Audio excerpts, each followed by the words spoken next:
Good evening. I welcome everyone to the June 13th regular board meeting.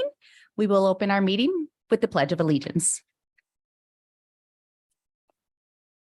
I pledge allegiance to the flag of the United States of America and to the republic for which it stands, one nation, under God, indivisible, with liberty and justice for all. Thank you. Esta junta se lleva a cabo en inglés, pero contamos con servicio de traducción. Si alguien necesita, por favor, háganos saber su necesidad. Should anyone wish to participate in citizen comment, you may still sign up by completing a citizen comment form at the entry of the room and pass it on to Kim White. Virtual attendees had the opportunity to complete the form ahead of time. Do I hear any modifications to the board agenda? Hearing none, we're going to move to the consent agenda. In this consent agenda, we have the minutes from the May 23rd regular meeting, the vouchers and payroll, personnel report, surplus report, contracts, field trips, the CTE 4-year plan, Wenatchee Valley Technical Skills Center 4-year plan, the April 2023 financial report, and the June 2023 enrollment report. Do I hear a motion to approve the consent agenda? Move to approve the consent agenda. Second. I have a motion and a second. Is there any discussion? Hearing none, all in favor of approving the consent agenda, please say aye. Aye. Motion carries. Next on our agenda, we have special presentations. Bill?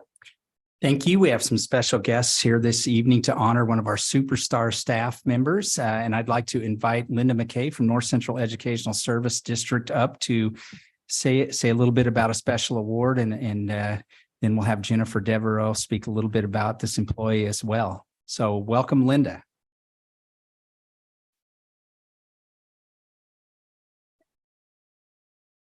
No choice.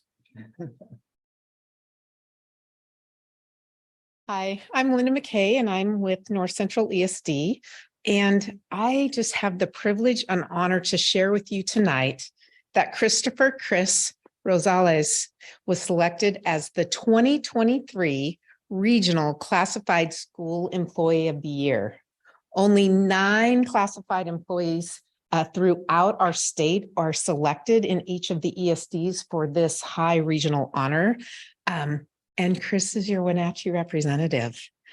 I want to share with you some information that was included in Chris's what we call the application packet, but what was submitted in terms of his application packet and what the selection committee learned about Chris and how he rose to the top. So bear with me a little bit. Chris is a paraeducator, family advocate, and graduation specialist for the Alternative Learning Experience program at Westside High School in your school district. Chris has been at Westside High for over 5 years. Chris has become a vital connection to our students, families, and Spanish-speaking families at Westside High. We simply could not do without him, said one of the night school teachers. He has become a master of the FAFSA and the WAFSA, and Chris considers this one of his most important projects he has been a part of. Recently, Chris and his coworker, Jonathan Godina, hosted a FAFSA WAFSA night and scholarships event for the Westside High School students that included migrant and multilingual students and families to learn about the opportunities available to assist with the costs of continuing their education after high school. Chris stated, often parents are not aware of the many programs and opportunities that can assist with the college costs. Our night was a great success. We had different organizations outside of our school reach out to our students and, more importantly, to their parents to let them know about the wonderful opportunities that are available. While this level of support is available at Wenatchee High School, it had not been available at Westside High until Chris and Jonathan organized the event. By the end of the event, all of the participants had either started or completed the FAFSA and WAFSA applications, in addition to receiving information on where they could get additional financial assistance for college, trade school, or apprenticeship programs.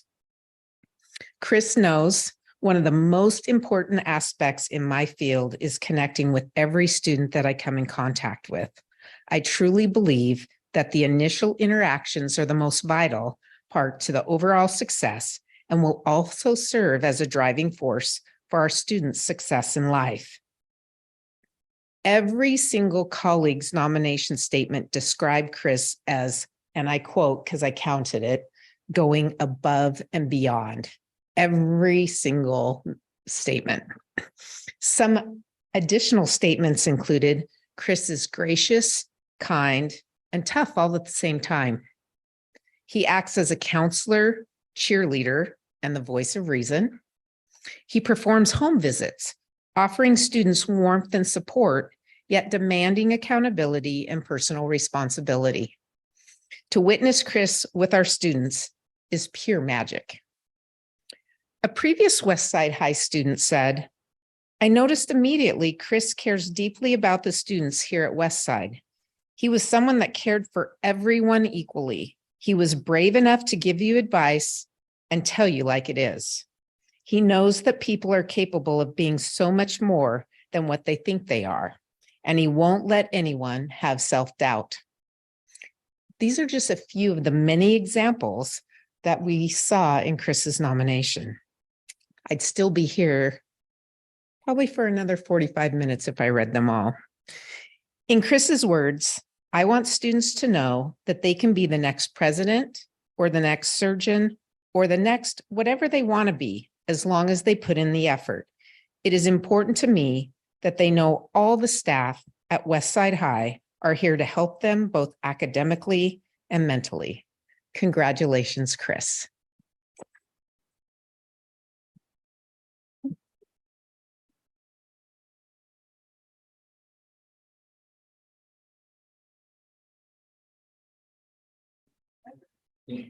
Chris.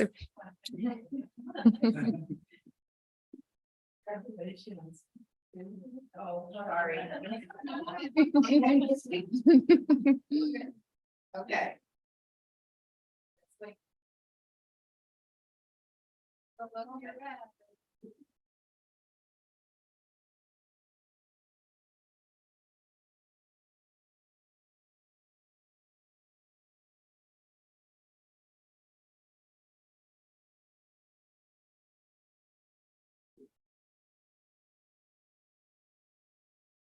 Thank you, Linda, for that amazing. Chris is amazing. There's just, oh, yeah. Oh, no, we're not done. You sit down, mister. Linda said 45 more minutes, so got plenty of time tonight. No, I just would echo so many of the things that were said. Amazing human being that cares and goes above and beyond. He gets there earlier than he needs to. He stays later than he needs to.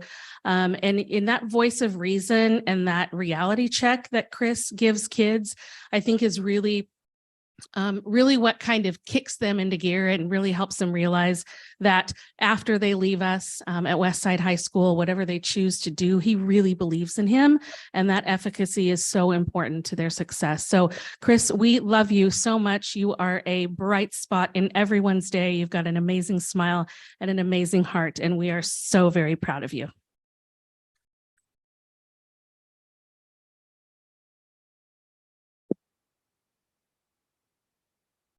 Chris, would you like to say anything?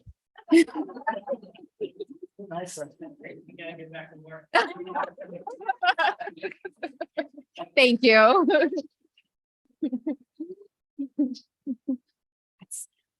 See if we can use that excuse different times.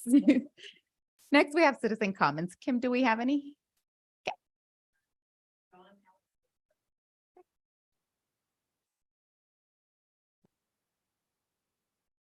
Up here, I see. Good evening. I wanted to take this opportunity to share some thoughts with you that resulted from the school board meeting on May 23rd. Nowadays, it's easy to feel overwhelmed with all the important issues that are gaining for our attention, and this is one of them.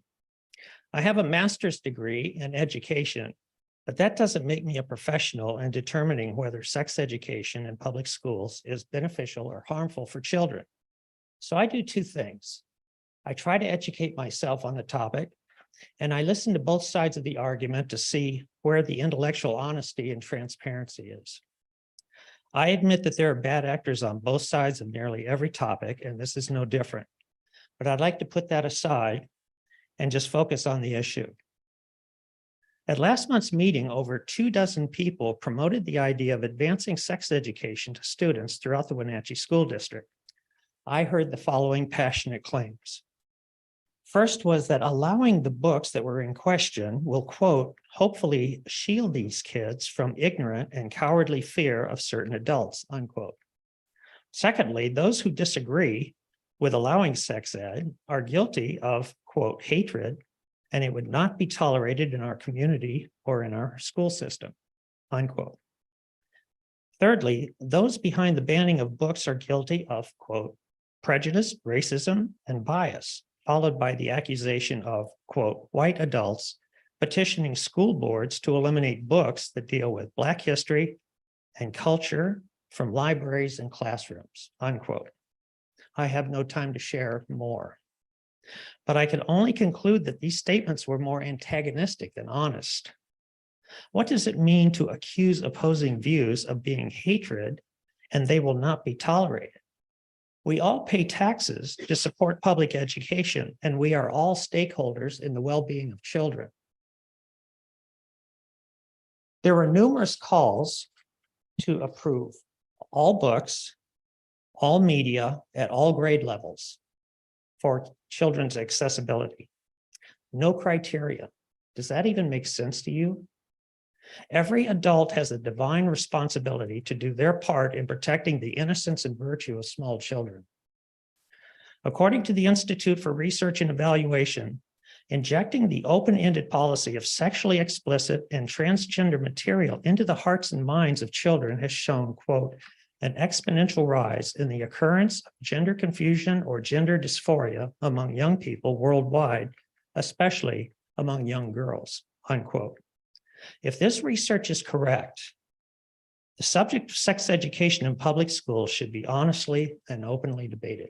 Thank you.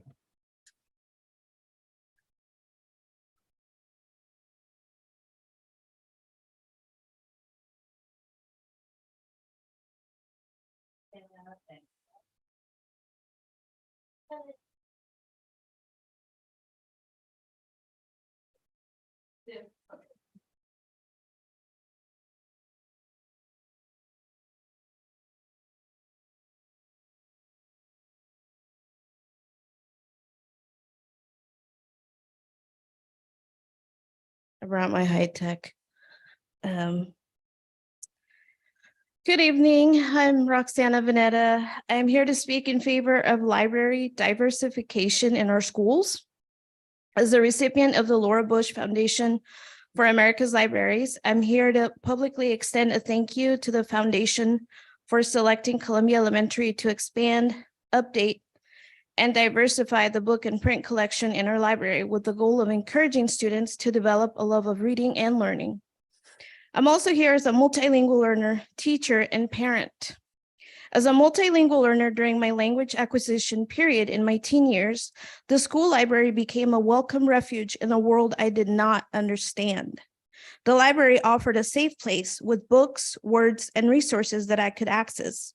I do remember being able to access media print in Spanish and online websites that offered the same as well. With the help of Ismael Vivanco, who has worked at North Central ESD and other schools in the area, I was able to fall in love again with Spanish literature and find myself reflected in some of the classics, such as 100 Years of Solitude or the poetry of Octavio Paz, both great names of literature. I'm here to support fellow librarians, students, authors, and illustrators who are able to broaden a student's existence, outside world, and relevant experiences into illustrations in print. BIPOC people's stories and experiences are available in print and should be accessible to students. I once told a friend that I found strength in the stories of others, and I'm not sure my friend agreed or understood me.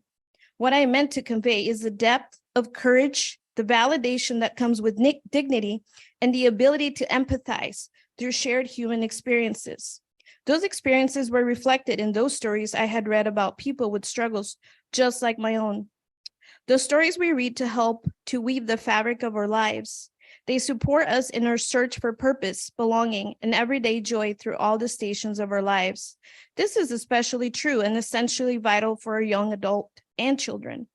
I'm here to ask adults to support literacy equity by providing a variety of supports to schools and organizations who provide accessibility to books for students, because the reality is not all students can purchase from book fairs, bookstores, or secondhand stores. Not all young people live in houses that are rich with literature.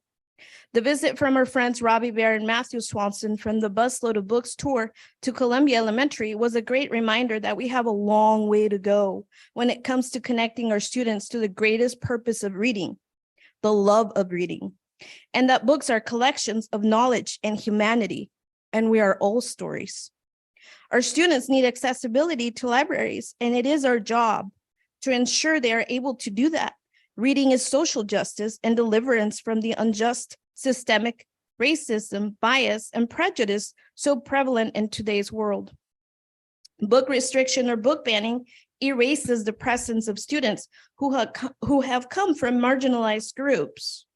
By erasing our students, we become complicit in systems that do not elevate students' voices, but cause oppression of educational equity. Thank Thank you. you.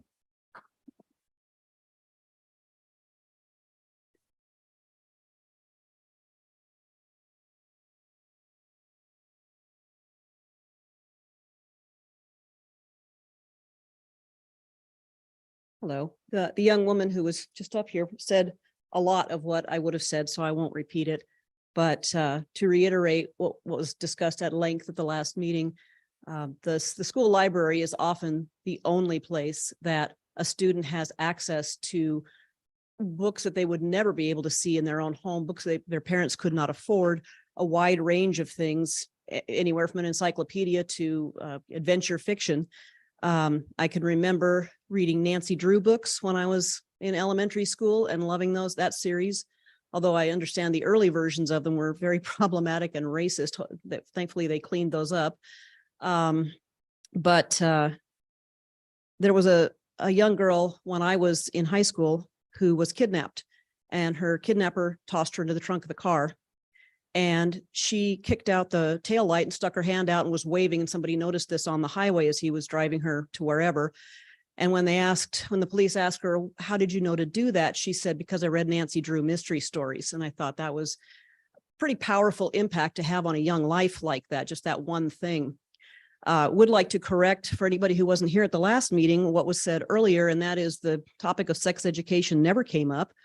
Nobody was talking about putting any kind of book into a classroom situation, but simply making a book about a transgendered student available to those who had questions about their own gender or simply wanted to learn more about the transgender experience in case they had a friend or a family member who was going through it.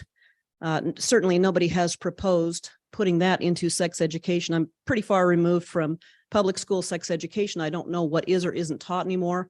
Back in my day, we had quite a bit of it, and it was pretty thorough, and it still didn't prepare the students for avoiding teenage pregnancies and sexually transmitted diseases. The other thing that was said was that all types of media were to be made available to all students, and that is not what was discussed either. That was never brought up. The book in question is for a young adult audience and targeted that way and very tame. And as we discussed at the last meeting, that one book is not going to turn your kid trans, even if it's read to them by a drag queen. Thank you, TJ.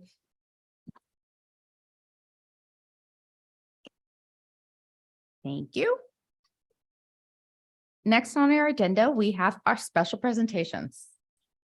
Thank you. I'd like to welcome Mr. Corey Stevens from Chelan County Juvenile Justice Center, and he has a host of staff with him here this evening.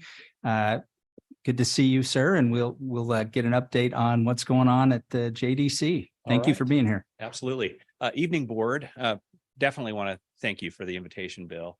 I have obviously a sizable team here. We took up a couple rows, and so we'll get to introductions here real quick. But before we do, just on a personal note, I wanted to thank the board. My wife and I have two children that have attended Wenatchee school district schools. They're still doing so, and lots of positive memories. And my son is going to be, he's an incoming senior this coming year, and my daughter is just finishing up her last year at Foothills. So I want to thank the board for your leadership and your oversight and your service. Appreciate that. So time is short, so let me go ahead and introduce our team. Kristen Ferreira is the Superior Court Judge, presiding judge, so she's here this evening. And then Gary Smith is our longtime juvenile probation manager, and he's going to speak for just a few minutes on juvenile court processes and programs for offender youth. And then Jill Storley is our non-offender program coordinator, and she's going to talk about civil program offerings. Then Emilio Iniguez is our detention manager, and his slide deck is going to feature some interior views of our detention facility, but want to offer an invitation to any of the board members to come on down and meet with Michelle Campbell. She's our detention school teacher. She's been down there for about 12 years now. I know Martin came by several months ago, and she would love to talk about all the features of the institutional ed program with you. And then Tracy Brandt is our juvenile court commissioner. She's going to talk about court processes, her bench philosophy, and might even touch briefly on some of the looming legislative changes that are coming to the court next month. It's coming quickly. And then finally, Delia Garcia is going to talk about functional family therapy. That's a therapeutic intervention that we offer to many of the court-involved kids and families.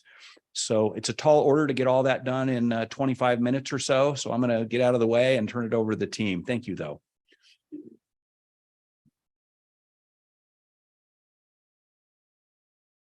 Good evening. Didn't quite fit. So my name's Gary Smith, been with the juvenile department for more than 30 years. And I thought maybe tonight I'd share a few things about the juvenile department that you might not know. So let me start by talking about diversions. So youth who are arrested for the first time go through for minor first offenses, go through what's called diversion. And diversion are legal agreements between the juvenile department and the youth. The youth do not go to court. They cannot go to detention. And the juvenile probation officers meet with the youth and their parents and create this contract. And it's whatever the juvenile probation counselor deems necessary.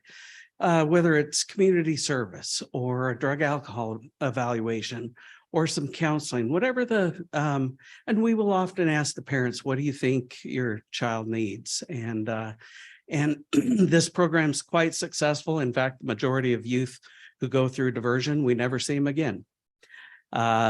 Secondly, a few years ago, the Washington State Legislature made it so that the majority of youth offenses are sealed to the public. So when youth turn 18, their offenses are sealed, and these crimes don't affect kids the rest of their life when they go to try and get into college or get their first apartment or house.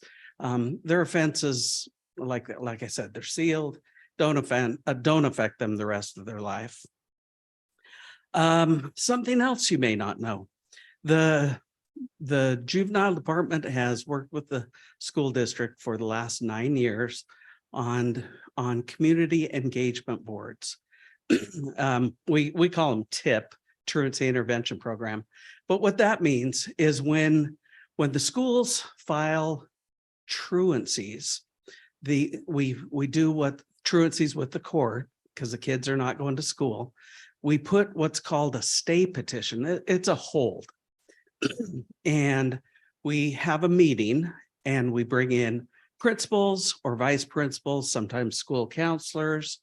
And so we have a meeting twice a month. We have a juvenile probation officer or myself, principals, parents, the students, Children's Home Society has a counselor or their programs, and community volunteers. And we try and figure out, why are the kids not going to school? What are the barriers? We try and create a program or create a contract and and try and fix what's broken. Sometimes we're very successful. Sometimes we're not. When we're not, the case ends up oftentimes has to go to court, and then the court gets to deal with it. But oftentimes we are very successful. The last 3 years in these community engagement programs have been more difficult than the previous years. You guys have seen it. You've heard it from the school administrators, the parents.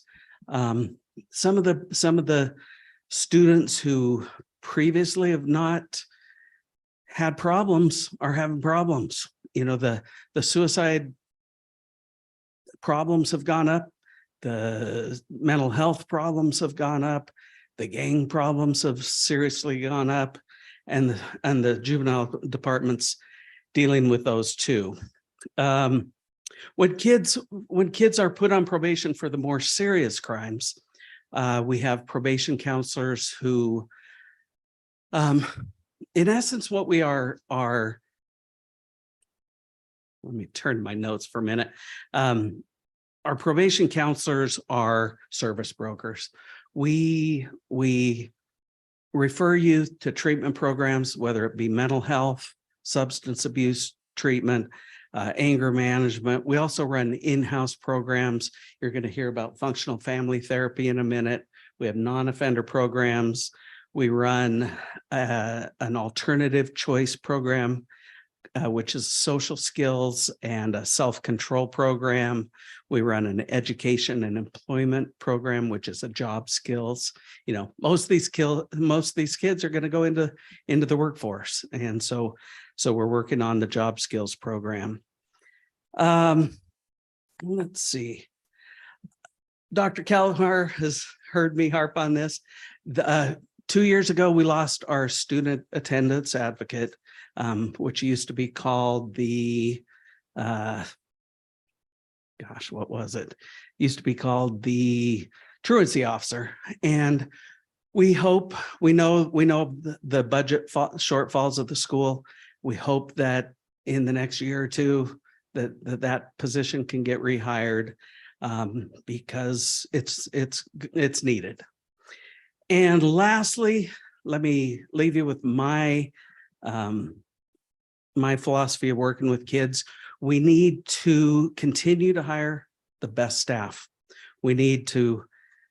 Every kid needs to feel like they matter. We need to quickly reward good behaviors. We need to catch the kids making good choices, but we need to just as quickly discourage bad behavior or negative behaviors and poor choices. And the juvenile department is here to assist when that's needed. And like Corey said, if you would like a tour or come down and see what we do, we would encourage you to come down and get a tour, and would show you around. Thank you.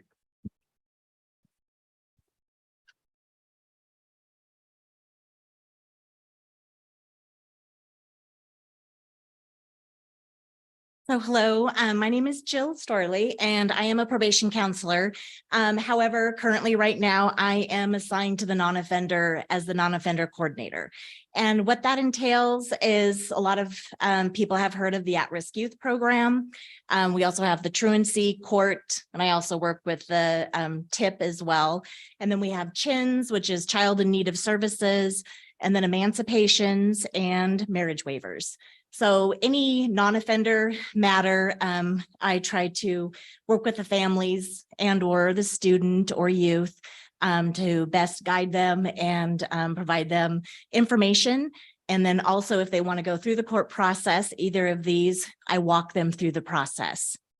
The majority of my time is spent screening phone calls, taking phone calls from parents who need assistance, whether it be their youth is running away, there's drug and alcohol concerns, curfew, gang affiliation, if there's mental health issues, truancy, and then of course, sometimes just defiance at home. And so I just welcome any parents call, refer them to our office. And sometimes it's just connecting them to the right service. And so we spend a lot of time doing that. This is supposed to be a preventive measure to help the youth not end up in the criminal side of juvenile court. We want to do preventive measures. And even filing an at-risk youth petition is still a civil matter. It's not on their criminal history, and that's always a concern from parents. And it's really an intervention, and it's about helping the whole family. So I do have brochures tonight, and I can leave them if you guys would like some, or to keep here at the school district office. We have them in Spanish and English, and we have staff to assist with both as far as the language. So there's no language barrier. So that's it. Thank you.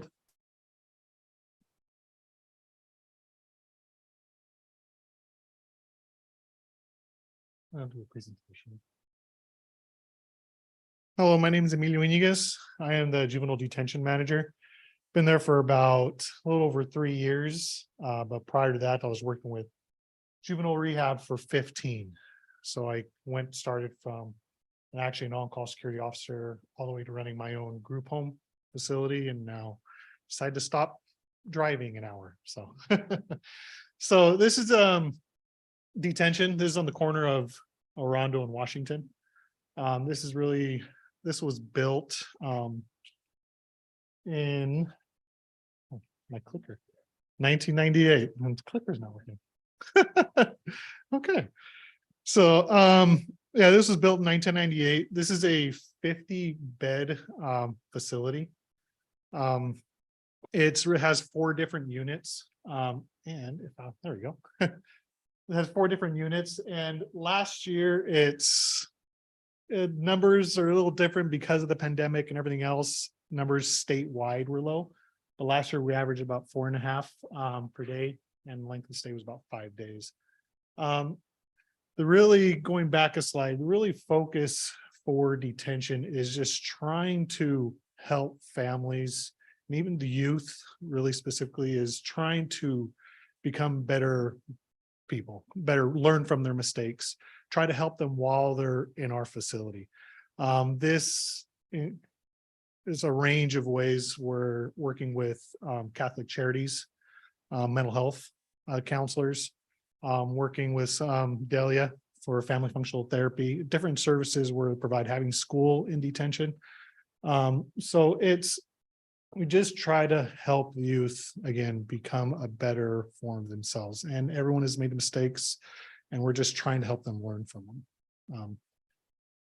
So actually going back, these paintings is one of the programs that actually we have in detention. These paintings are actually made by youth in detention. It's one of the programs we have youth do while they're there.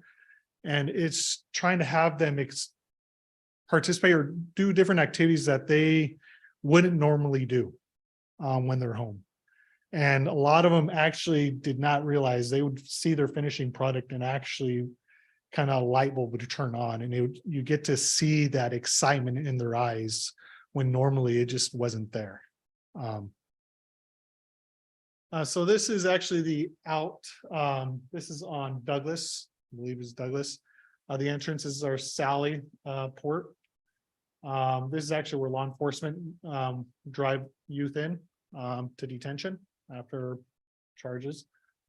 This is an intake, a part of the intake holding cells.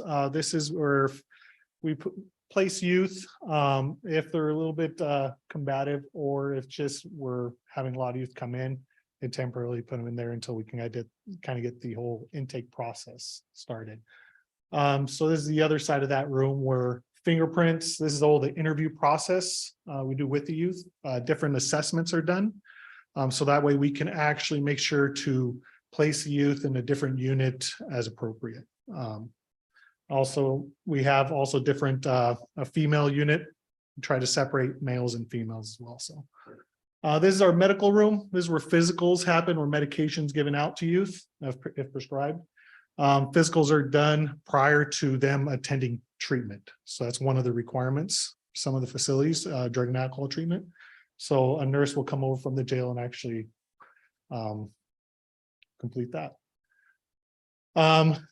Top right and bottom left is Michelle. It's our school teacher from Westside. This is our classroom. These are 3 of the students. There's a summer program, it was last summer. They have full year-round school. They're about to end school on Friday and start summer school on Tuesday.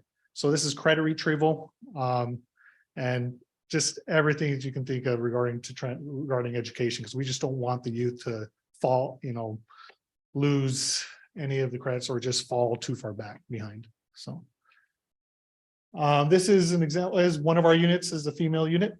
All units look the same. They're all single occupancy due to PREA, Prison Rape Elimination Act. So every room is a single bunk. So let's see. This is our D unit, Secure Crisis Residential Center, is for youth who are running away from homes, or they find themselves in a unsafe home environment. This is a place where they can, only law enforcement can actually bring them in here. They can only be here 72 hours until we can get services hopefully lined up for the family, and just kind of give some type of assistance with that.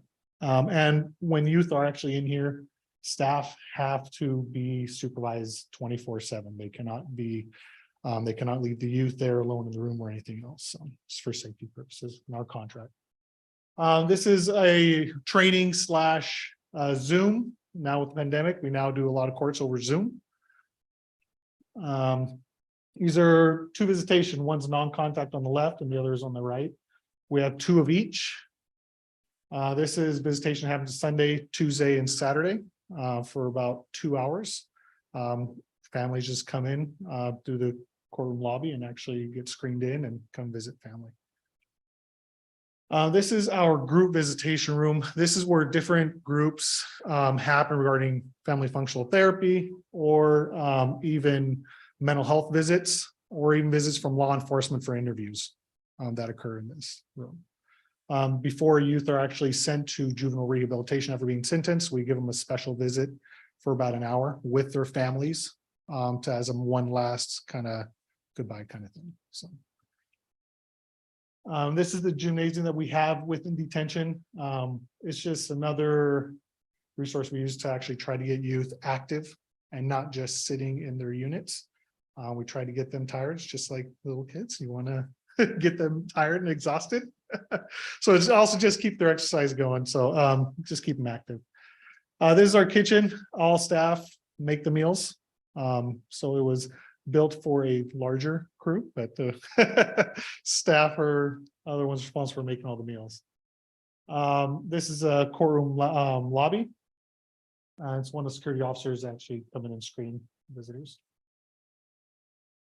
So this is a list of, with the short amount of time, this is just a list of different things that we services that we provide. So a lot of the main focus of detention, in my view, is again to help youth learn from their mistakes and just try to get them back on track. They come to us just in a horrible situation, and I figure my job is to build that rapport, have my staff build that rapport, that trust with the youth, so they're able to open up. And sometimes youth will divulge information which they wouldn't tell others, and it's that opportunity that we can take to actually help them, get them services, speak with mental health when normally they wouldn't, or drug and alcohol assessments done. So it's just that's really kind of with my background, the juvenile rehab is just trying to build that rapport with them and help them as much as possible. So that is it. Thank you.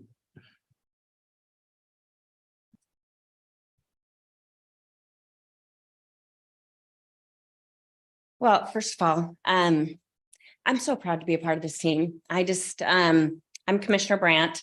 I am one of 4 of the judicial officers in Chelan County Superior Court. I do several different calendars, but I do juvenile court twice a week, and I do dependency court, so child protective cases once a week. I preside over all of the juvenile offender cases where kids commit crimes, and then also the at-risk youth cases that Jill spoke about, and then the truancy cases as well. I've been on the bench about 5 years, actually 5 years this June. And I'm really grateful that we get this opportunity to kind of share with you guys what we do, because I think there's a lot of misconceptions about what happens in juvenile court. I know that we've had visitors and different mentors come and visit, and they're surprised to see how things are done in juvenile court because it is very different. But I think it's helpful that you all have an understanding of what our goals are in juvenile court, and also what my philosophy is as the judge that presides over those cases. There's a belief that when kids come into the juvenile justice system, that it's detrimental to them. And I appreciate that view. I understand that there's been a lot of articles with regard to the school to prison pipeline. However, I also believe that letting kids fall through the cracks is unacceptable.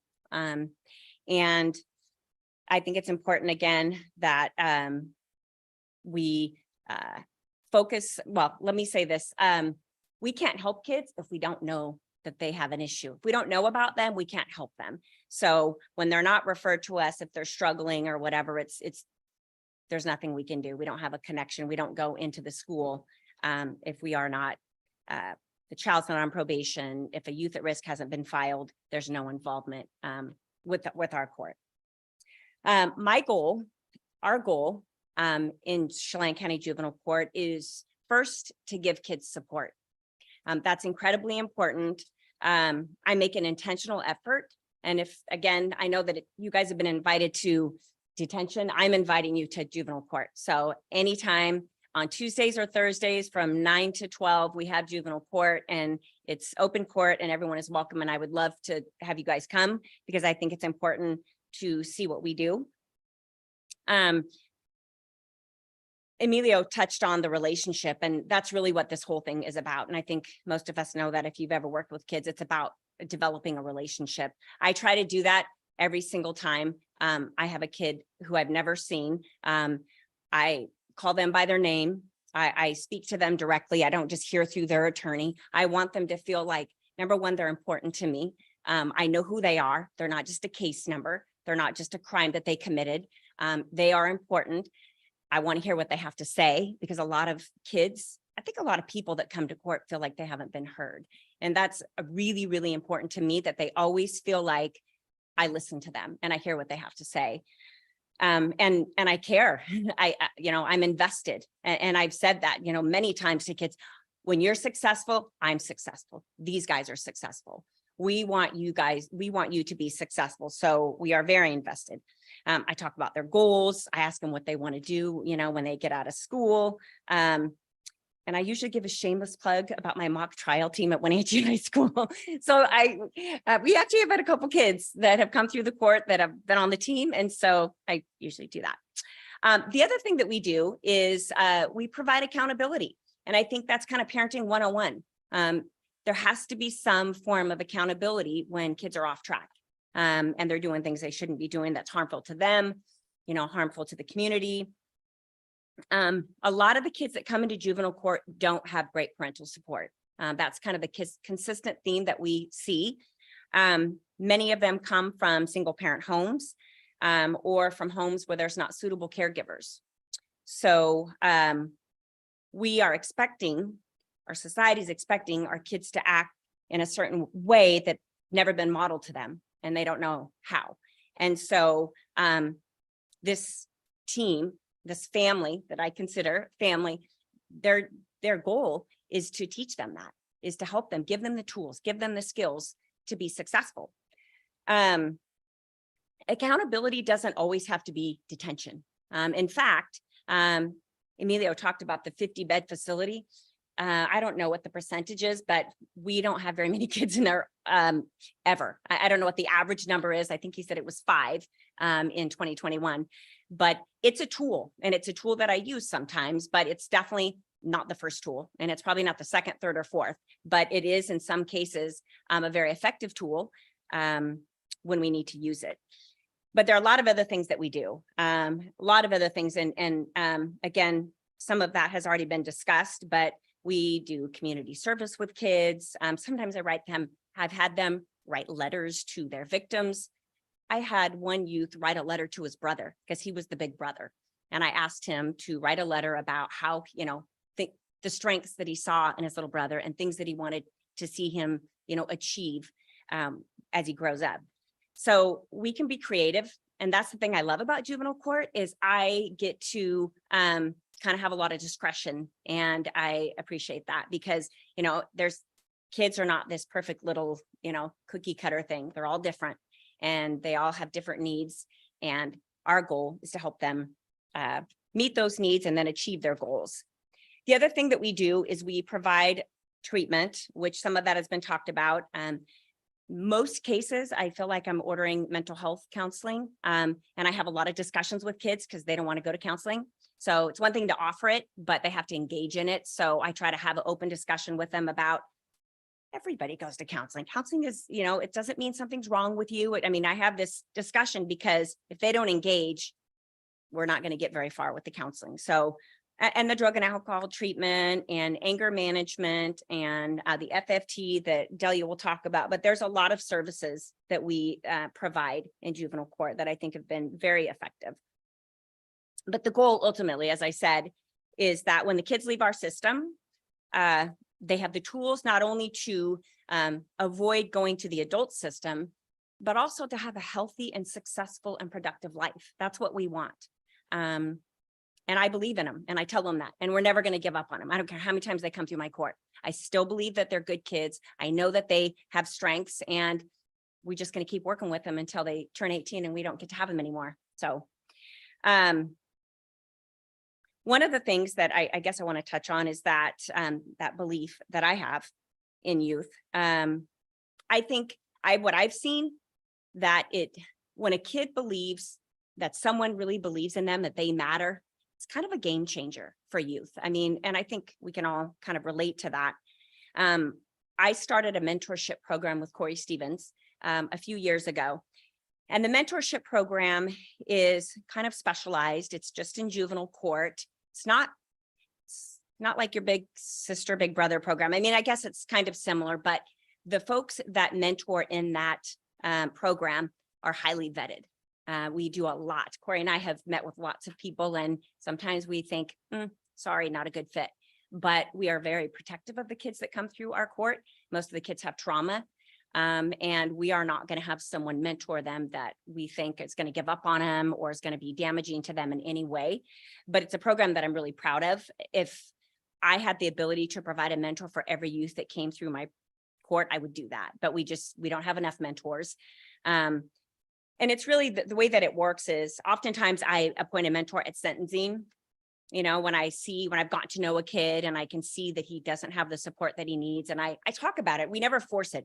If the kid doesn't want a mentor, I would never order it. So it's not a requirement of probation. It's not a requirement. It's really, I explain to them, this is for you and your benefit. This is for your support. Most of them don't even know what a mentor is, but I explain it. And then I ask them, once I've explained it, do you want to have a mentor? And almost always they say, yes, I would love to have a mentor. So it's been a great program. We have some amazing community volunteers that work with our kids, and I'm really proud of that. One thing I do want to touch on that's not really about juvenile court, but I think it's really important and I want everybody, I won't go into a lot of detail, but there's been a lot of changes in the law in juvenile court and dependency court, a lot, just recently. Some of these changes go into effect on July 1st, and I'm just going to briefly tell you what they are because as administrators or anything, I think it's important that you guys can pass this on because it's going to affect what happens when school officials report to CPS issues that they see. And it's House Bill 1227.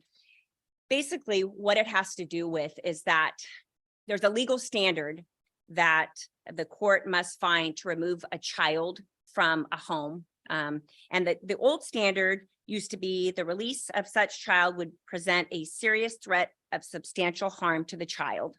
That's what the legal standard was previously. The new law,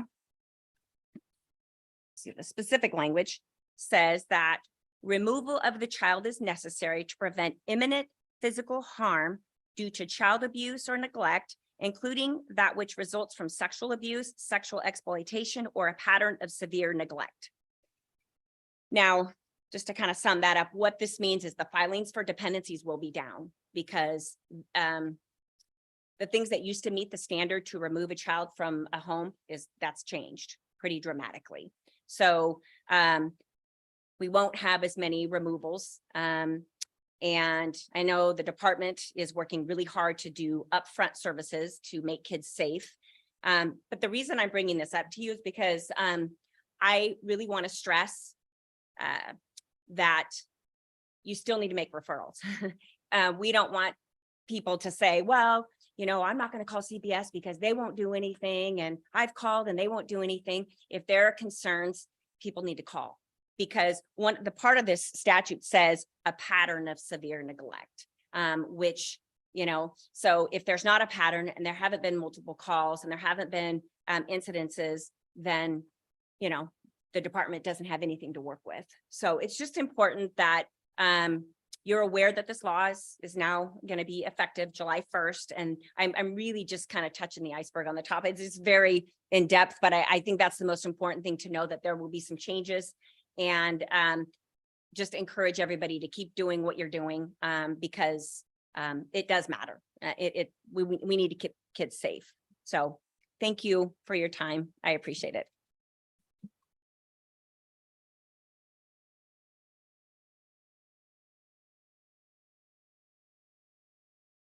Good evening. I'm Delia Garcia.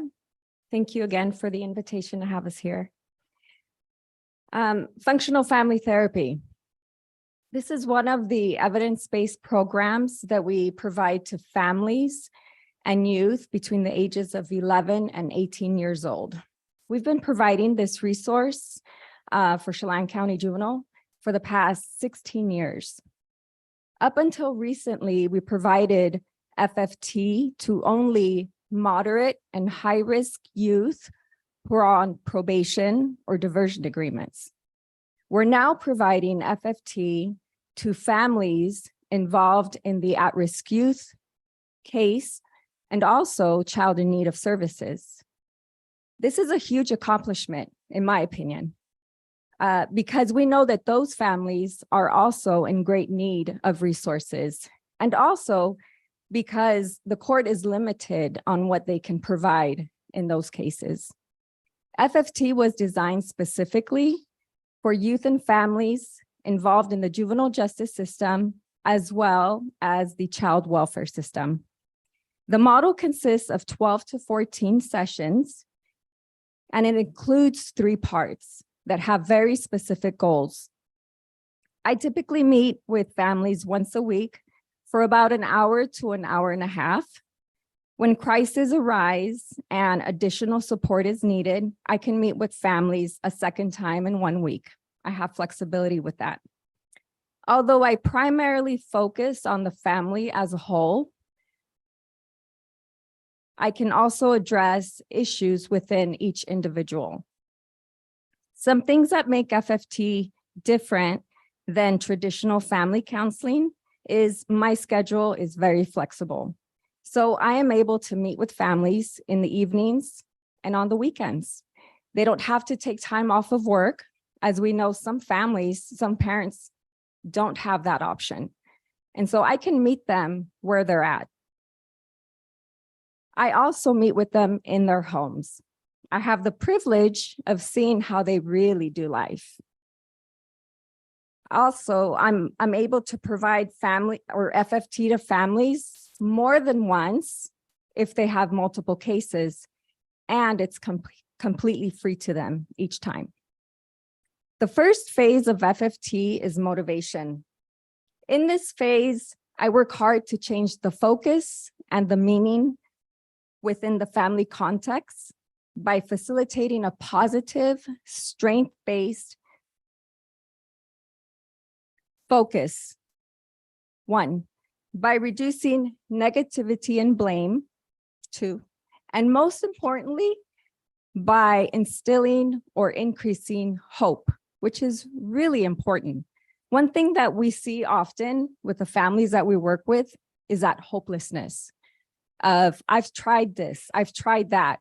Nothing has changed my son or my daughter. No one understands us, or they've had really bad experiences with systems.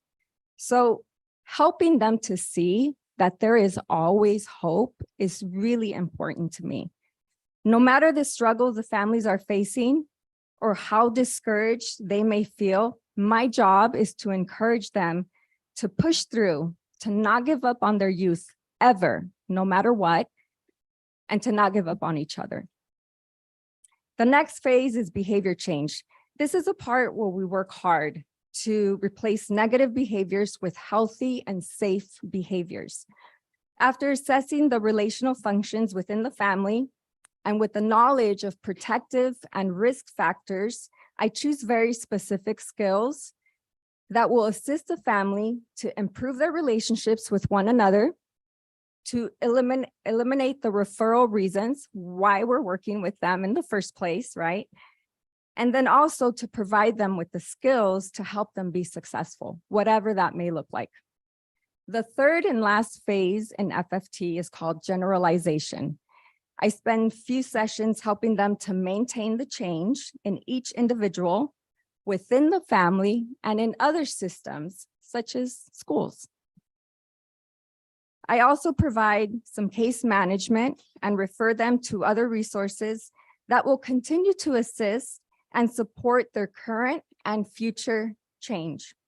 Lastly, I provide them with a relapse plan, prevention plan, to prepare for future challenges because we know they will come. We review their triggers, discuss the skills they've learned, and the ways that things have improved and can continue to improve. Overall, I feel fortunate to be able to provide this resource to the families that we work with.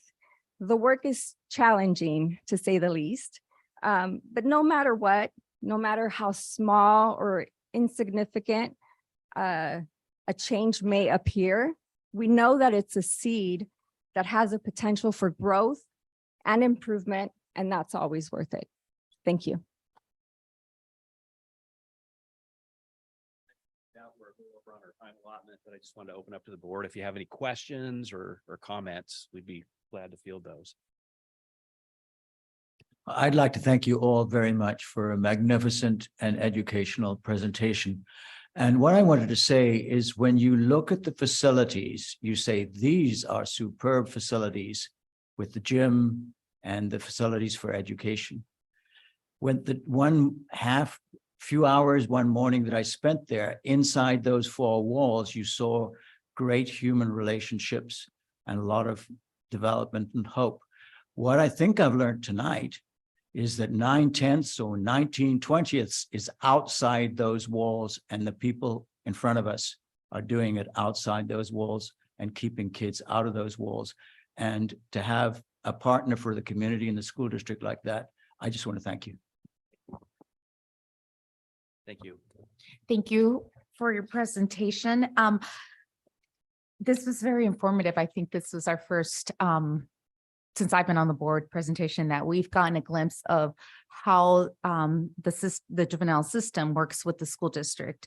I would like to propose to Dr. Kelleher for next year to have this presentation shared with our leadership team, because obviously you guys are working with our youth that are going back into our educational system, and we need to continue to provide those wraparound services after they leave your facilities in hope that they never return.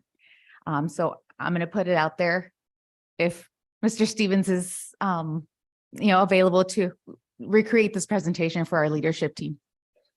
They're the ones that have the direct contact with our students. Did you? Okay. Well, perfect. Run show. Thank you. I have also toured the juvenile facility some years ago. The entire board did tours of all the school buildings, and administrators and teachers gave us, pertinent information, and we included the juvenile facility in that board tour. Might be something to consider for the future, that the whole board would go there. Yeah, I'll just echo, thank you for all your work and for being creative to help getting students back into the schools and back to where they belong. I know we hear so much when it comes to behavior issues about keeping them out. So it is good to know that when they conduct does get to a particular level, that this resource is available to them and is actually quite beneficial. So thank you for everything.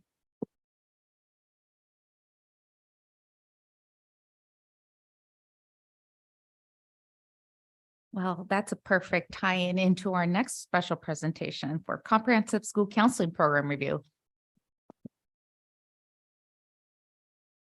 And our JDC team is welcome to stay for the rest of the meeting or leave if you'd like. Someone's glasses? Did someone leave their?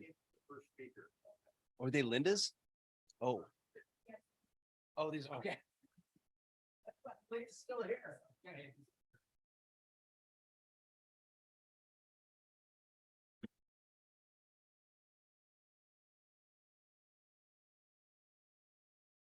Thank you for our superheroes from Chelan County for stopping in. We appreciate all the amazing things that you do. And Corey, thanks for bringing your team, and we'll have you back in front of our leadership team as well. So that's great. Superheroes with the work they do, saving lives. We appreciate it.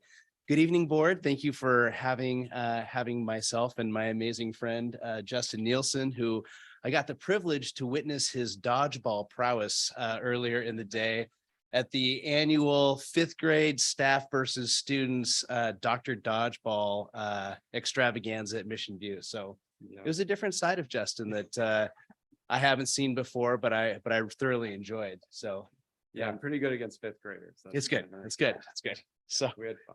It was great. I also want to extend a shout out to Samantha Holton, who's a counselor at Wenatchee High School, who was part of this, the creation of this presentation.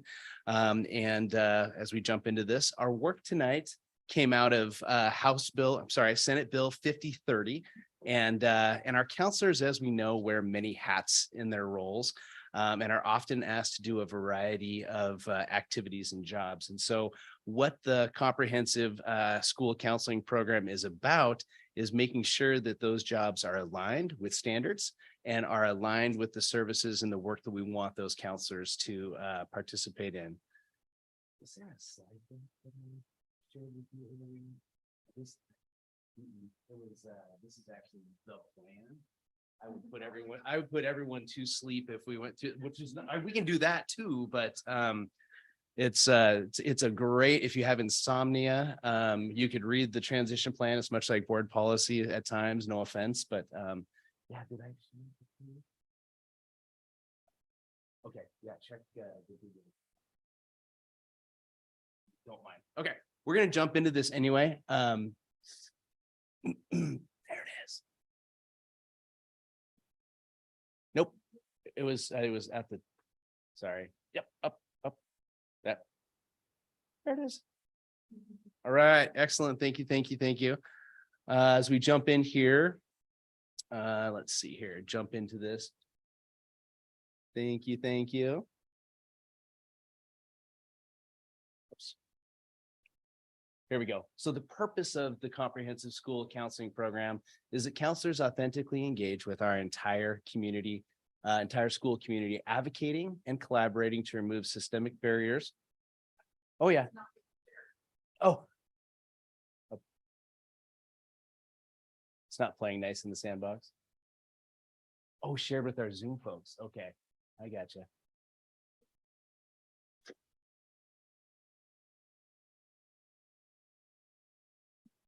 Yeah.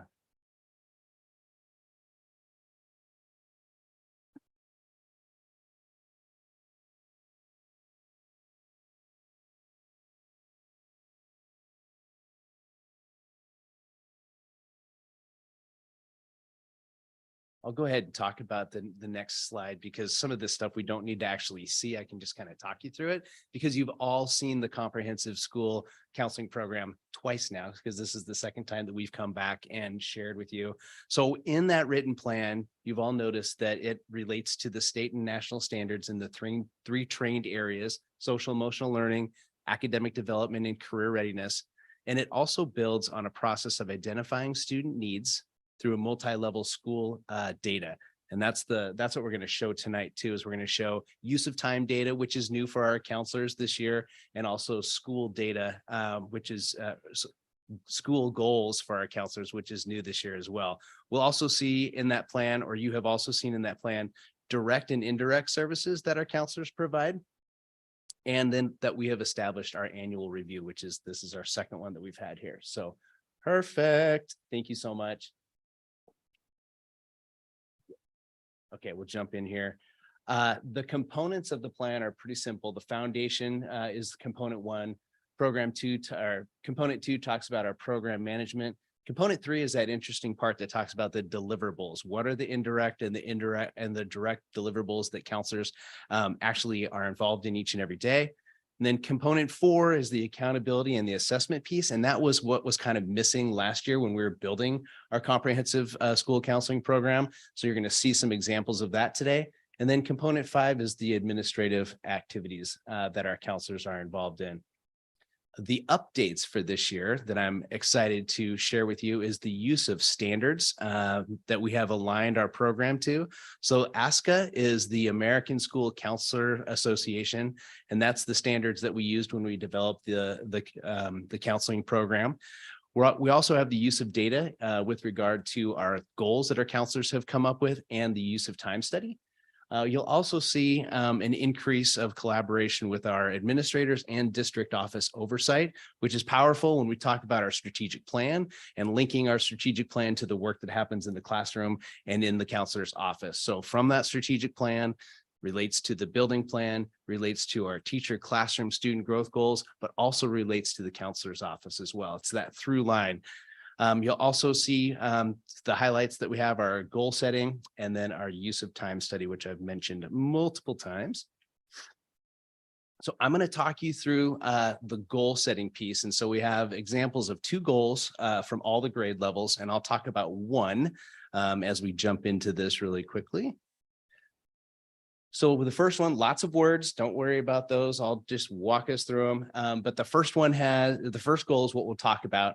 By January of 2023, 90% of our students will be able to identify the difference between being regulated and dysregulated and be able to identify at least one tool to help them stay regulated. So that is the goal that the counseling team came up with at one of our elementaries.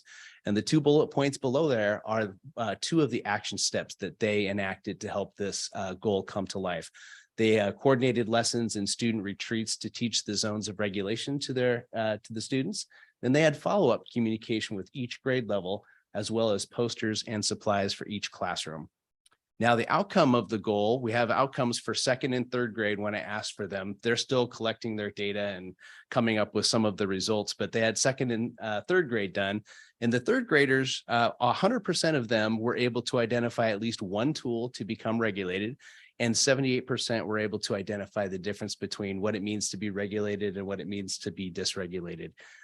2nd grade, I don't know why, they're a little bit of ahead this year, but they were 100% able to meet those goals in our elementary program. And so that was great for one of our elementaries.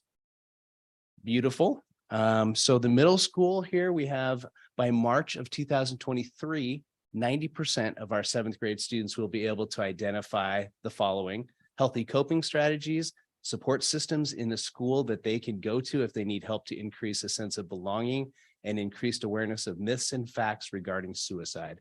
Now, this revolves around our Hope Squad, which is in each of our 3 middle schools, and we've talked about before.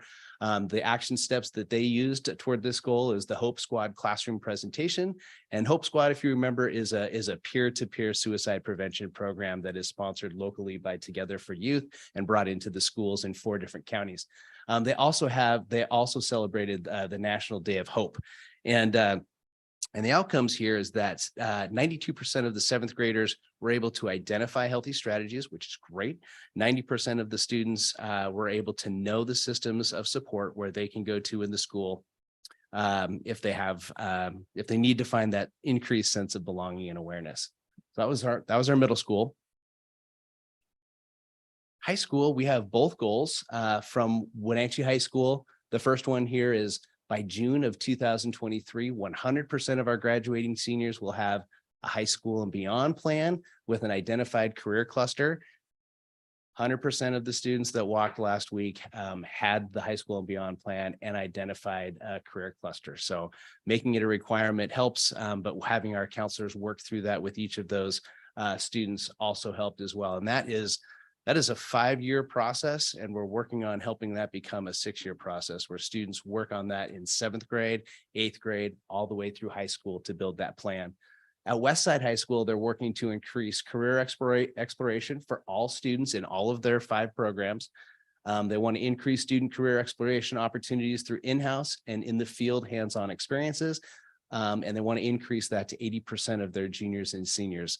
When I asked for the data from Westside High School, they saw a 20% increase in their student career exploration, and they reached 83% of juniors and seniors. So they were proud of those results, and they're shooting toward 100% in the years to come.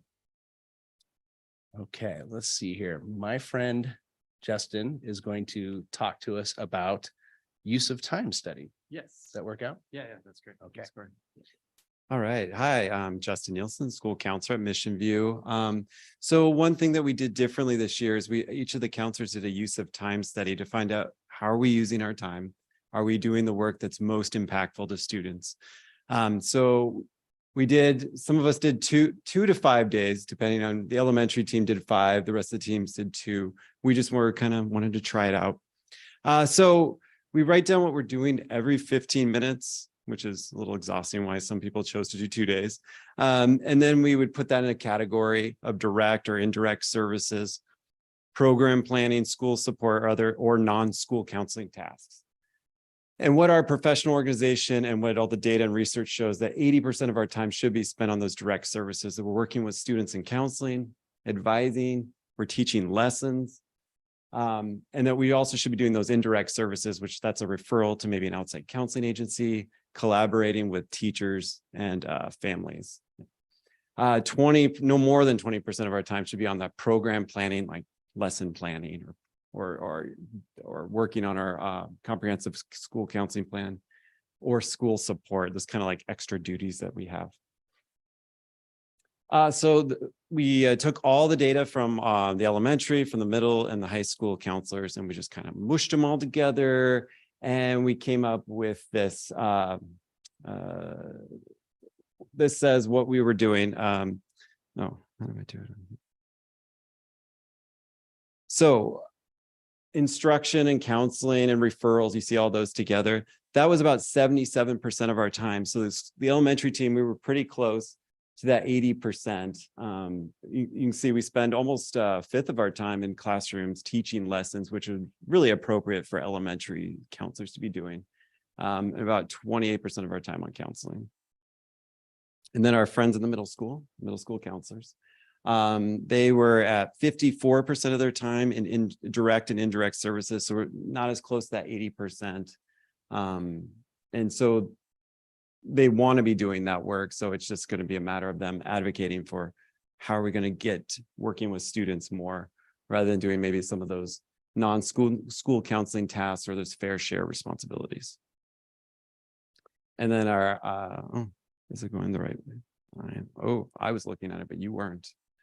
There it is. So the middle school students, school counselors were spending 20% of their time on the non-school counseling tasks. So if they weren't doing that work, the non-school counseling task, and that could be like watching over lunch or bus duty, then they would be at nearly that 80% of time working directly with students.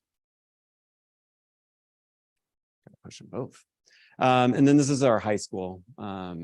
And when I said mush together, what I meant was we put all their information together and we found the average. So every individual counselors might be slightly different. They spend about 63% of their time on direct and indirect services. So you see a lot more time in counseling, a lot more time referrals, consultation.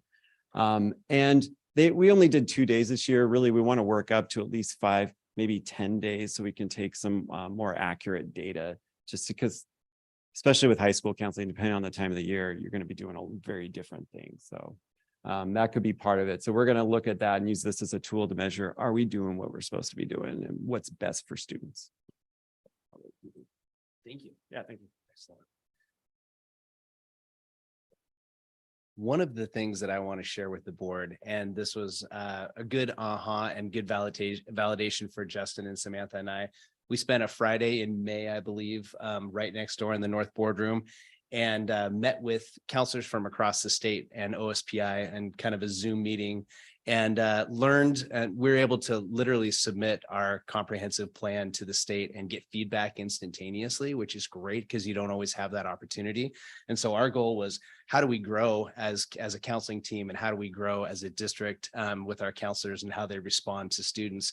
And so they gave us some tips and some feedback. And so we took the tips and feedback and put it into what we want to do next year. And it's really growing upon the work that we started this year. But the validating point was, we heard from the state that our plan was very robust and one of the more robust plans that they had seen at the state level. And we were further along in our work than many school districts. So we were like, we kind of gave ourselves a high five and patted each other on the back and felt good about that.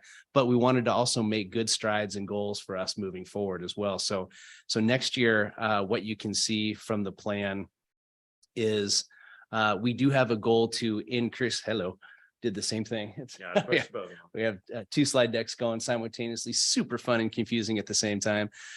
We wanted to make sure that the ASCA model, to reach the standards, they asked that counselors create 2 goals. And this year we created one, which was the goal for academic, career, and social emotional, where you saw a heavy focus this year on social emotional and the career piece at the high school level. So next year we will also be adding, in addition to the first goal, we'll be adding the close the gap goal. And closing the gap is really addressing academic attendance or behavioral discrepancies that we find throughout the school data and through this work. And it'll target things like students with excessive absences, below expected achievement, or multiple disciplinary actions. And so you're going to see that next year when we come back in June. You'll see 2 different goals from the counseling side of things. And then, as Justin mentioned, we will increase, everyone will do at least 5 days on the use of time study, if not more, so that we can generate the appropriate data. And it was great to watch the teams actually find some time to do some inter-rater reliability on what direct and indirect services really are. And there was some good dialogue and maybe a little pushback and some pushing to and fro. So it was good to have us work those systems out. Anyway, so that is our presentation, and Justin volunteered to take any questions that you might have. No, I'm just kidding. We're here as a team. We've got this. We've got this. Thank you for your time tonight. Any questions or concerns that you might have, we would love to address those. I do have questions, a couple questions. Perfect. One is, your goal is, 80-20. And in some cases you aren't, you're as a whole meeting that goal. So what are the reasons that are preventing you from meeting that 80-20 goal? Is it staff shortages, not enough kids to work with? No, That's funny. No, it's going to be difficult because it was in the middle and high school. So I'll do my best. I know that some middle school counselors have duties that are non-school counseling tasks. And sometimes it's just like, there's nobody else to do that, but there are things that have to be done. And we're such helpful people, we're like, sure. So I think that really is it. And so in the future, I think, down the line, we'll be talking to administrators about, at the beginning of the year, about what is appropriate for the counselors to be doing, what's not appropriate, and then signing maybe even some kind of contract saying, yes, this is what we're going to do. So, yeah. Good. Okay. I'm glad you're going to have those conversations. So some years ago, I met with American School Counseling Association representatives at a national conference. And one of the things that I brought away from that meeting was that the organization has ratio recommendations for the number of counselors per student. And at that time, we were very far away from the professional standards that were recommended by ASCA. So how are we doing now? I believe we're closer, but we're not to the target. So we're closer. Because I remember we did have some huge discrepancies, especially at the high school. But we are much closer. I don't have the exact numbers. It's 250 students to one counselor. So I don't know. Yeah. I mean, I know my school's 450 Yes, students. So yeah, we got a ways to go. we got to wait. It would be interesting to have a report back to the board with those ratios and Absolutely. compared to the recommendations. Absolutely. Love to see that. Thank you. Yeah, thanks, Laura. Other questions or comments? Just to kind of piggyback off Laura's question, what's preventing us from, getting to 80 to 20, especially at the middle school level where we do have 2 counselors at the middle school. So I think, if we can, like Laura said, glad Yeah. that you're taking care of that. Well, and that's where those use of time studies are really benefiting the program and the outcome, because we want to get to those standards and we want to get to the ratios that are there. And so the more information we have at our fingertips, then we can work together as a team. And that's where that administrator and district collaboration comes into play. It's like, what are our goals that we need to have for our counselors and address those outcomes so that we can come back and tell you that the ratios are getting better. Yeah, absolutely. Yeah. Especially in the time where we see more students needing those additional Yeah. supports. So, Absolutely. Thank you. Thank you. And I have a curiosity question, really. You talked about strengthening the district to building coordination to be more effective.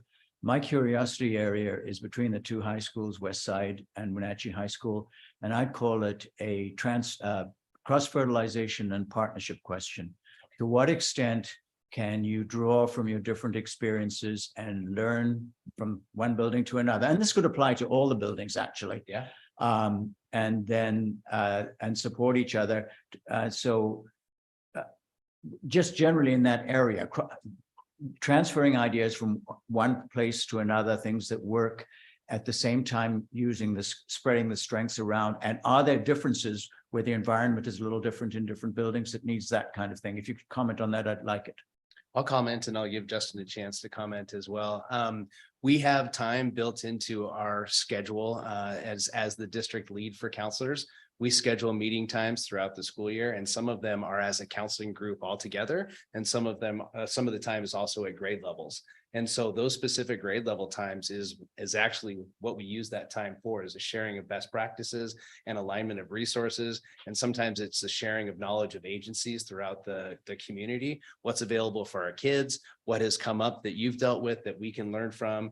And then sometimes we bring everyone together. We had a couple of suicide presentations this year, and how do we utilize and access crisis response? So that cross-pollination, for lack of a better term, is happening, and it's scheduled within our time together as a counseling team, which is great because you need it at all levels. Like the elementary team, they have specific concerns and they have specific resources that are, attuned to their students and the behavior, and then middle school as well. But there is a time for us all to come together when we can actually learn from one another there too. I'll let you. I don't know. You kind of took everything. Yeah. And so, we meet regularly and collaborate and share ideas and best practices and what's working at my building, what's working at your building. And then also it's nice because I'm the only counselor in my building. So it is hard for me to, like, if I have a question or ethical concern, what do I do? And so it is nice to have a team of K-5 counselors that we can lean on each other and help problem solve together. Yeah. So we do have that, and it does happen. So thank you. Yeah. Thank you, everyone. Appreciate the time. Thank you.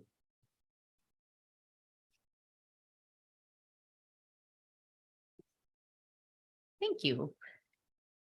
Okay, next, we have our discussion on our first read policies.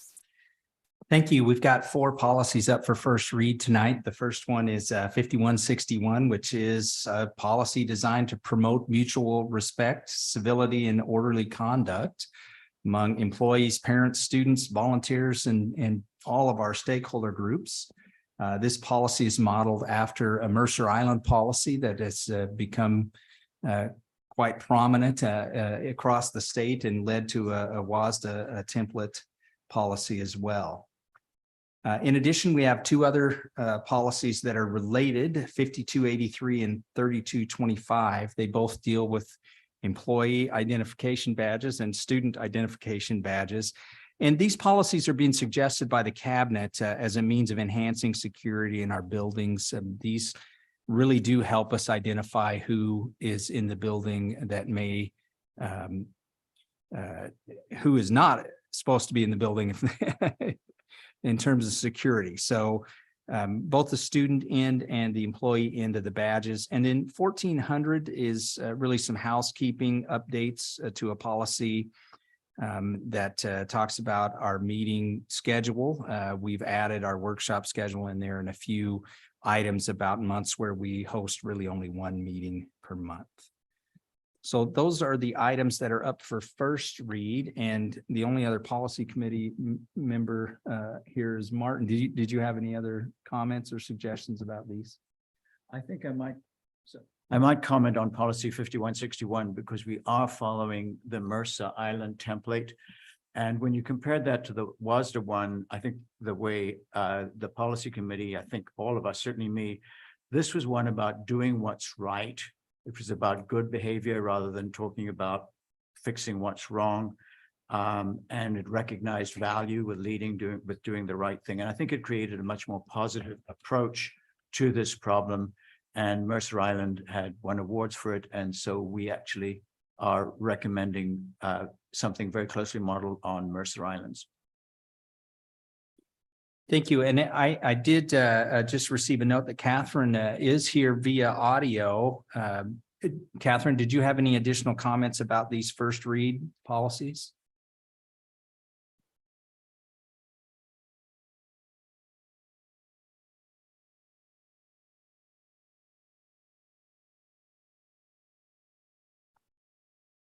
Okay. We'll move forward then.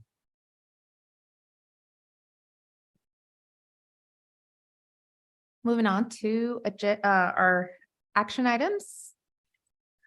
Okay, thank you. We have two action items. One goes back to policies that are up for second read. We have several policies up for second read tonight.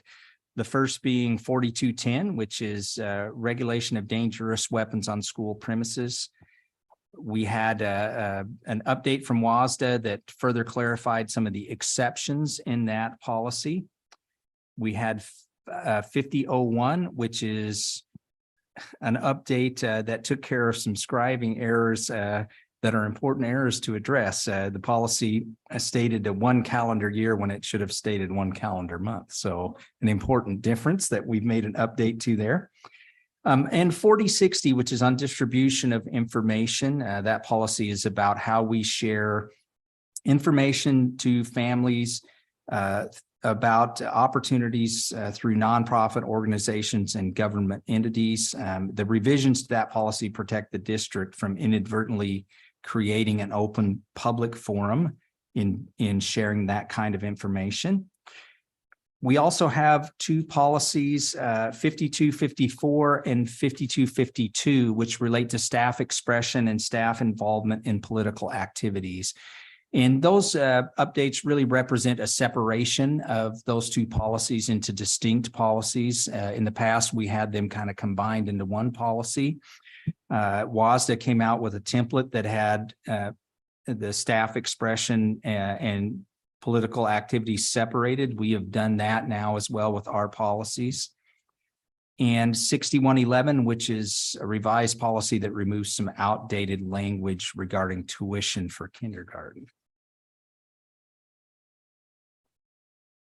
Thank you. Do I hear a motion to accept policies presented? I move to approve the policy committee recommendations for policy 4210, 50,001, 4060, 5254, 5252, and 6111 as presented. A second. We have a motion by Martin and a second by Julie. Do we have any discussion? Okay, hearing none, all in favor of approving the policies as presented, please say aye. Aye. Aye. Motion carries. We do have one additional action item on the agenda for tonight concerning the purchase of a few buses over the next 2 years. Purchase of buses is done using the Transportation Vehicle Fund, and the Transportation Vehicle Fund is a separate self-balancing account within our budget that is used specifically for things like maintaining our bus fleet. There are sufficient funds in the transportation vehicle budget to accommodate purchase of some additional buses over the next 2 years. And currently, the district has about 37 buses with one on the surplus list. We do have our own mechanics who routinely service and maintain the fleet, but the vehicles do eventually reach the end of their service life. For that reason, the district purchases buses for the fleet on a calendared schedule that is based on the vehicle service life and a few other factors. And on this rotation, we have been replacing about 6% of our fleet per year for the past few years. The buses we are requesting to purchase are part of that schedule and will replace fleet vehicles that are near the end of their service life. We also are currently experiencing some pretty serious supply chain issues with vehicles, and so we hope to stay ahead of the supply chain issues over the next few years. So the administration is requesting board approval to purchase several buses over the next 2 years. That would be 3 buses per year for the next 2 years. Again, that is about 6% of our fleet, which is nearing the end of their service life.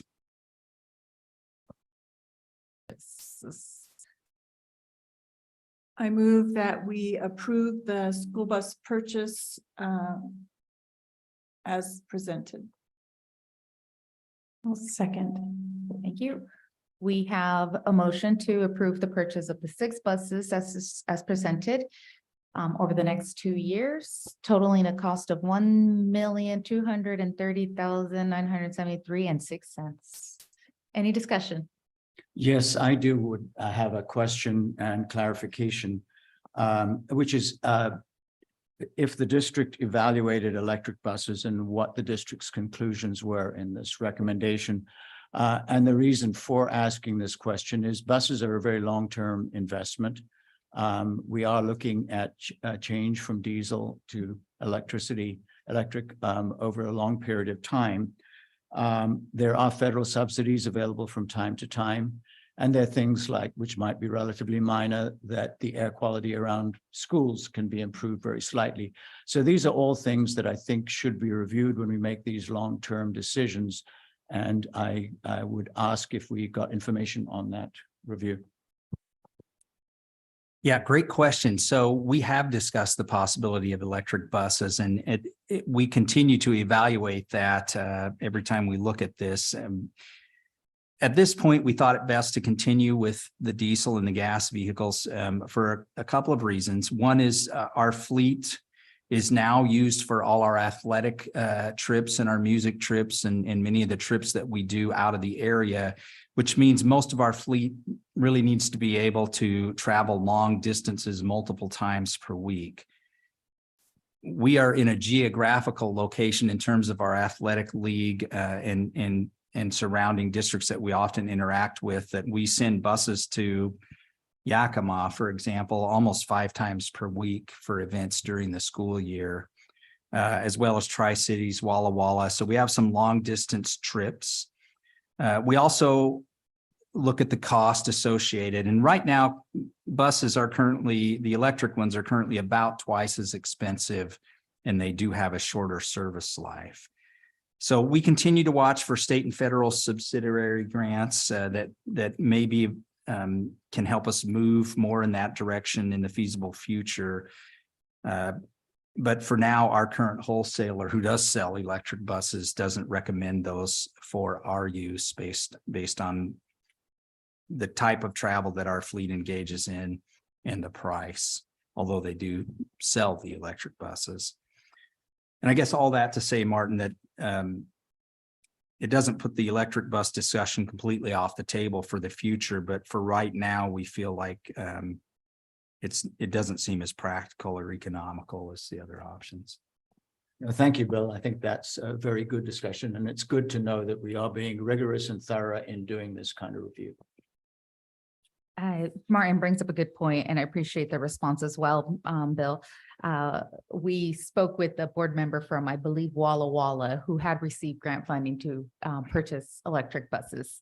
And so maybe reaching out to how our other, smaller remote districts dealing with, just as a possibility as we move forward.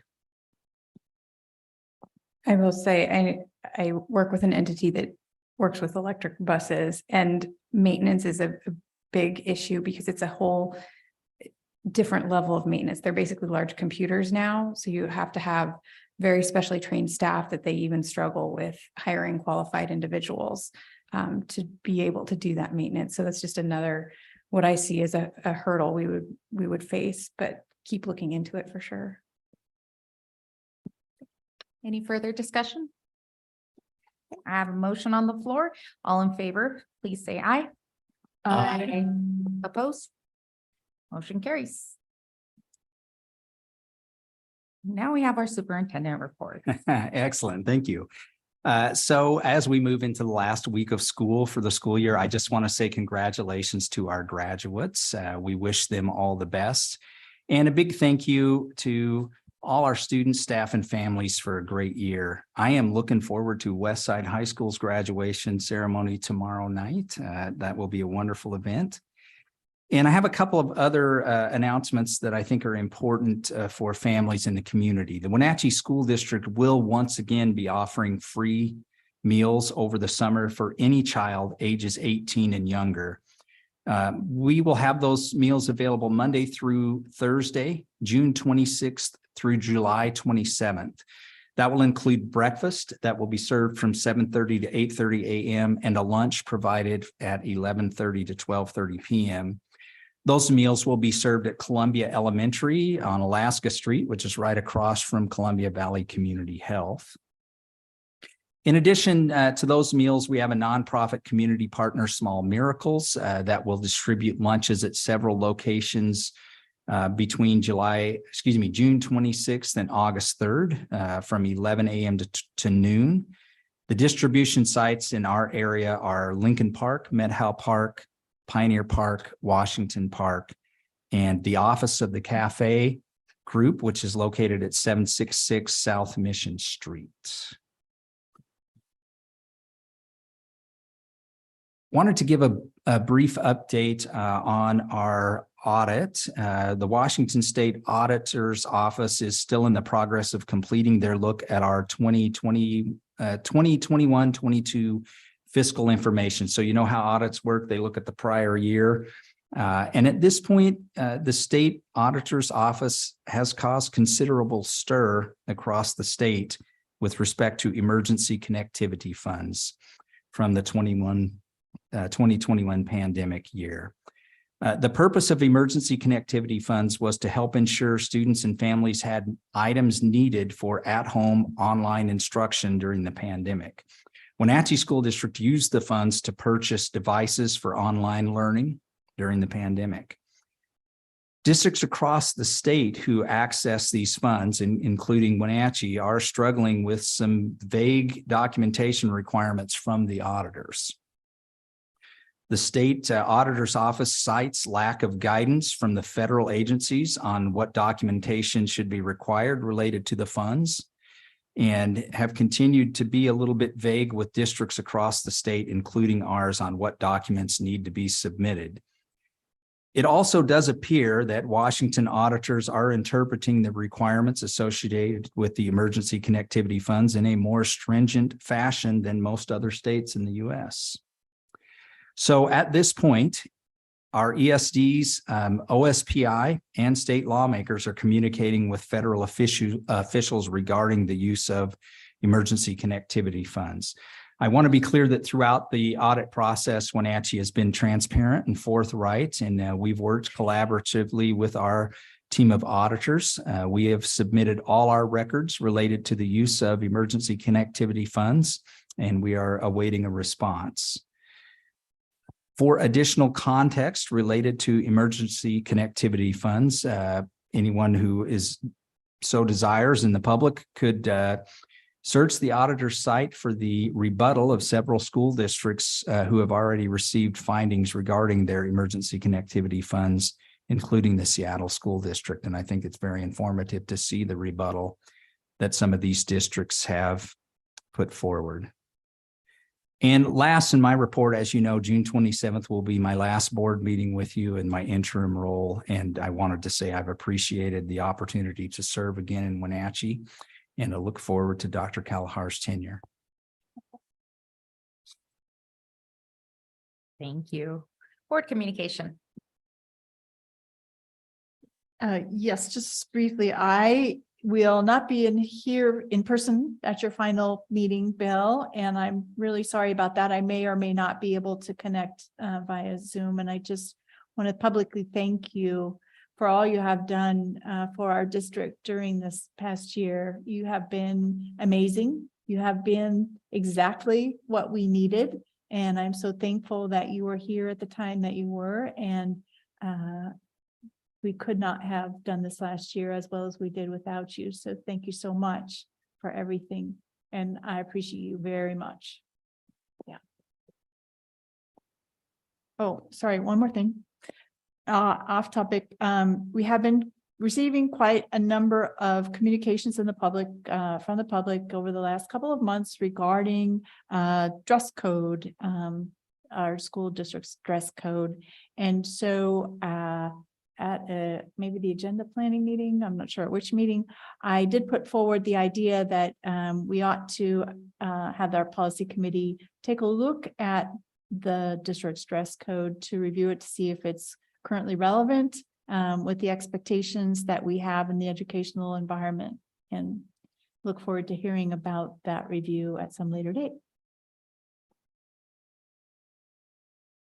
Okay, this is a time of year where you can celebrate something different every single night, and they're all really, really great. And I should keep silent, but there are two things I particularly enjoyed. I really enjoyed the report on the Multicultural Family Night last Wednesday of issuing academic awards to elementary and middle school students.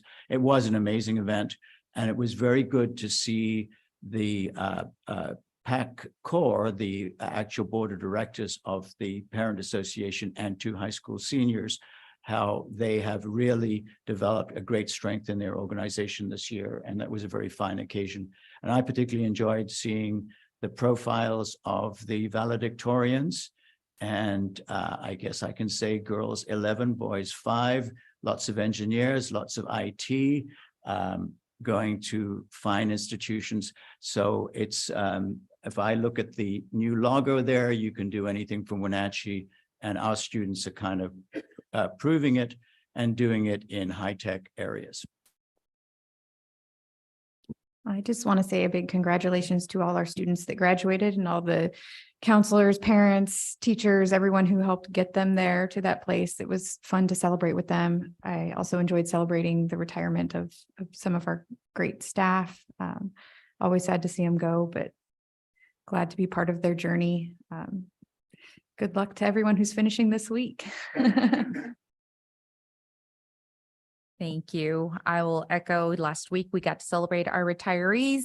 A lot of years of service, and congratulations to our certificated and our classified staff as they venture on into this new adventure of not having to be at school in come fall. And that is it for me.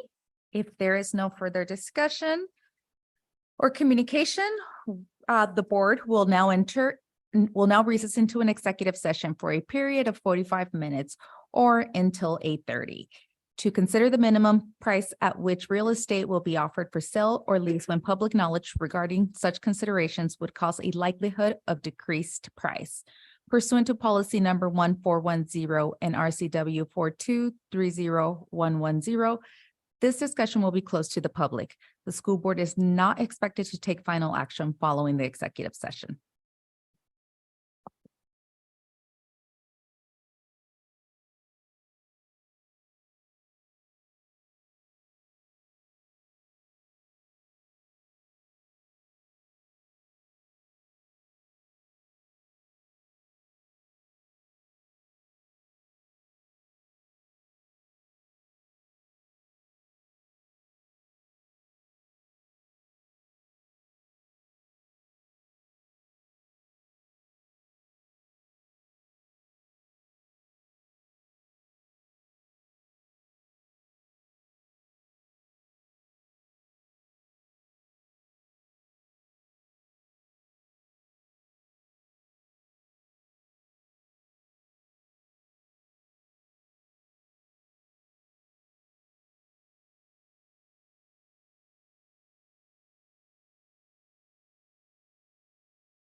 At this time, this meeting is adjourned.